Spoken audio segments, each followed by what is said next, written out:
Hello guys, welcome back. In this video I'm going to show you how you can easily fix TikTok profile view option not showing on TikTok profile page. Be sure to watch the video to the very end so you don't make any mistakes, and of course do not forget to like this video and subscribe to my channel.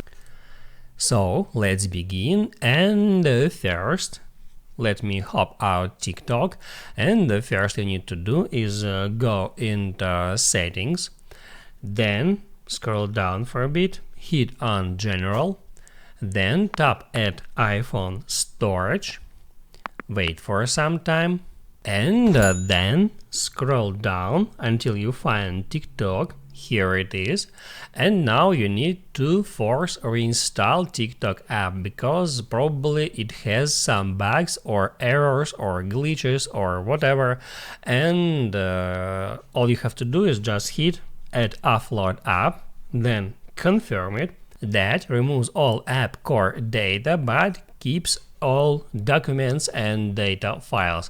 So you can now hit on reinstall app to download and install the latest TikTok app version from the scratch, and that may remove any bugs or any errors.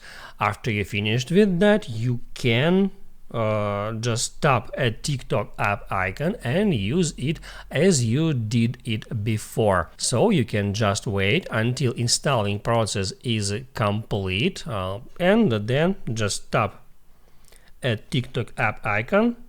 Then you can go to your profile, and now you can hit add menu icon, hit on settings and privacy, then privacy, and now you can scroll down to the very bottom where you can, I hope, find that profile views feature. Now you can tap on that, and right here you can enable or disable that feature at your TikTok profile. Now you can write down in the comments below if you have any questions about that tutorial, and also I recommend you to check out my TikTok tutorials playlist, which you can easily find in the description. Hit the like button if you like that video, and see you in the next one.